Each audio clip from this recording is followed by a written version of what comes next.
رب اشرح لي صدري ويسر لي أمري واحلل عقدة من لساني يفقهوا قولي فالحمد لله والصلاة والسلام على رسوله وعلى آله وأصحابه أجمعين ثم أما بعد السلام عليكم ورحمة الله وبركاته. Quran is the book of Allah that is a gift from Allah to humanity, and this book is full of treasures that we need to discover and that we need to have a direct relation with the book of Allah. This is the most important thing of our times. So people talk about dawah, going to non-Muslims, preaching Islam to them, and even dawah to Muslims as well, that we talk to Muslims, engage with them. But I think the biggest dawah that we can do is introducing people to the book of Allah. The Muslims too, even the Muslims need to understand what the book of Allah is and how Quran is not just a book written by some author. It's the kalam of Allah, it's the speech of Allah that we need to realize, and it's high time Quran becomes the top priority in our lives. And how it can become top priority in our lives is, first and the foremost thing, is we need to understand that we have to have a direct relationship with this book of Allah. Quran is the cure for hearts. We're living in a sad time where depression is very common, anxiety is very common, frustrations and all these things, psychological problems are very common, and Quran is the cure for all of that. So how can we understand? We need to understand that Quran is going to cure our problems, especially the psychological problems and the mental problems and the spiritual problems. All of them will be taken care of by Quran, especially because it's the word of Allah, it's the kalam of Allah. Now we need to understand that Quran is, its surahs, its ayat can be categorized in terms of Meccan and the Medinan Quran. When we look at the Meccan Quran is actually the 2/3 of the Quran. The 2/3 of the Quran is the Meccan Quran. And the Meccan Quran is so powerful in terms of, its eloquence at its peak. The language, the beauty, the balagha, which we call in Arabic, is at its peak.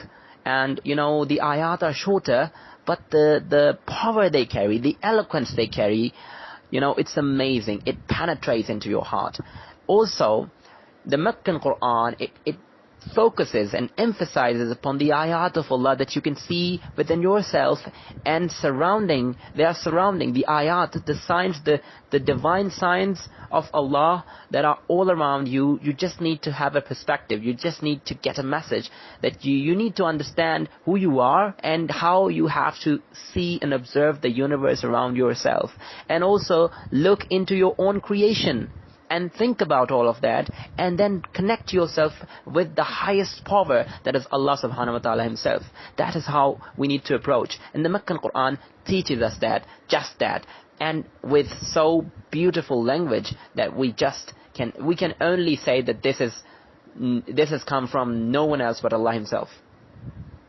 But to appreciate the beauty and the eloquence of the Arabic language, we also have to have some connection with Arabic language. And I keep saying it to my friends and my family, that we need to have a relation with Quran in a manner that we should not need translations.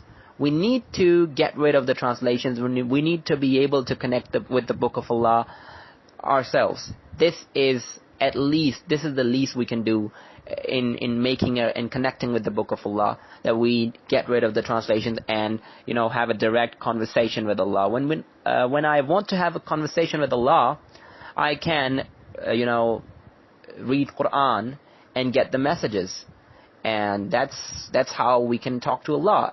Every day we can talk to Allah in our prayers. We can pray to Allah, we can talk to Allah, we can supplicate to Allah. This is how conversation goes on. But when you really want to sense Allah's kalam, when you really want Allah's words to come to your ears, you can read Quran or recite Quran, or you can listen to the Quran recited by people. This is how you can connect to the book of Allah. And now I was talking about the Meccan Quran, But I also need to, talk about the Medinan Quran. The Medinan Quran is also very, very powerful in terms of, its social and ethical prospects that come with the message of the Medinan Quran. So the Medinan Quran that is revealed in Medina actually focuses on the community and the nation building process, and it's the political maturity that comes with the ayat that have been revealed in Medina. It's sensational. It's magnanimous. It's something that cannot be attributed to a human being. A human being cannot think at those levels. So it's a different kind of level. This book is on a different level, we can say it. So this book of Allah is not like any other book. This book deals with every single aspect of life. It talks about whatever thing that you can think about which is significant in human lives. It deals with all those things. It deals with all those points and agendas and ideas, and you name it. We have it in the Quran. You name it. For example, the celestial bodies in the space. For example, the black hole, the stars, and the laws of physics and meteorology, different fields, different sciences, biology, evolution, things like them. We can talk about this in the language of Quran. How Quran elaborates these concepts. We can discuss them, we can study them, and also if people who are interested in history, Quran offers a lot of insight into Egyptology and the history of the earlier nations, the ancient Arabs, the ancient people of the Middle East, especially at the time of Abraham, and what happened at the time of Nouh alayhi salam. There's a lot of insight into the history, and we know for a fact that this is not a human insight. The way Quran records history, nobody else can do it. The historians could never have done that. And this is not the work of a historian. The way Quran captures the emotions of people, the psychology of people, and the neurons of the people, and the way people were responding to each other, and the way people were looking at each other at those times, and the goals and the ambitions of the societies during various eras of human history. This is all beyond human power. No human can ever produce a book like this. So this is a challenge of Quran, and to understand this challenge of Quran, we need to value Quran. We need to appreciate the word of Allah, and the least we can do is understand Quran ourselves. By what do I really mean when I say we need to understand the book of Allah ourselves? What I truly mean is, I think it's quite obvious now that I'm saying we need to get rid of translations. We need to have a direct connection with this book. We need to understand the book. Learning Arabic language, the language of Quran, the classical Arabic, or the Fusha, you can say it. It's actually the classical Arabic. You have to learn this language.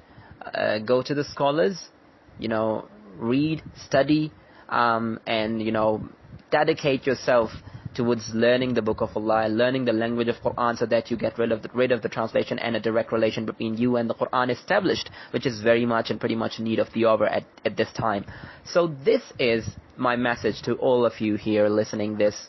Quran is a treasure, and it's full of knowledge, it's full of spirituality, it's full of wisdom, it's full of, it will take you to another level in your society, wherever you are. It will make you a leader, it will make you a scholar, it will make you an imam.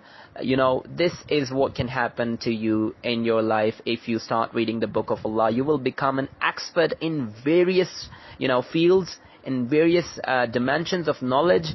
And also, what is the most important thing when it comes to knowledge and its dimensions?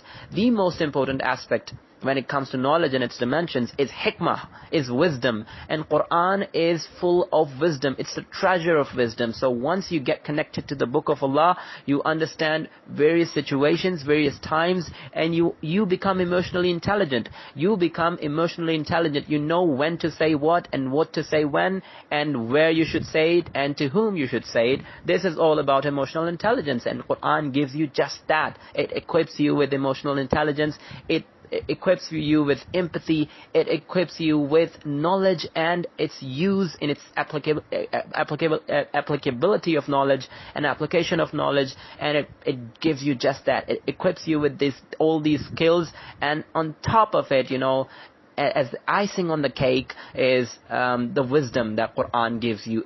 And Quran itself says in Surah Al-Baqarah, Quran says, and Allah says basically in Quran, وَمَنْ يُؤْتَ الْحِكْمَةَ فَقَدْ أُوتِيَ خَيْرًا كَثِيرًا. Whoever is granted wisdom, then he got the best of the treasures. He got the best treasure ever. خَيْرًا كَثِيرًا. The greatest khair has been given to that person who has been given wisdom, hikmah. So the hikmah is the icing on the cake, and the knowledge, Quran is full of the knowledge regarding different dimensions of human life, different aspects and different spheres of life. And if we read it from the psychological perspective, the ayat, the characters and the stories all have psychological dimensions. You can, see through the characters' minds and see through their hearts. The wording of the Quran is such that you can understand what's going on in the ayat. This is all, truly beyond human ability to produce anything or even something closer to an ayah of, the caliber of Quran. Similar to the caliber of Quran, nobody can ever do it. It's a challenge, and nobody will ever be able to do it. Allah subhanahu wa ta'ala says himself in the Quran, فَإِن لَمْ تَفْعَلُوا وَلَن تَفْعَلُوا. And then if you don't do it, and you will never be able to do it, the challenge of producing, a surah like it, فَأْتُوا بِسُورَةٍ مِّن مِثْلِهِ فَإِن لَمْ تَفْعَلُوا وَلَن تَفْعَلُوا فَاتَّقُوا النَّارَ الَّتِي وَقُودُهَا النَّاسُ وَالْحِجَارَةُ.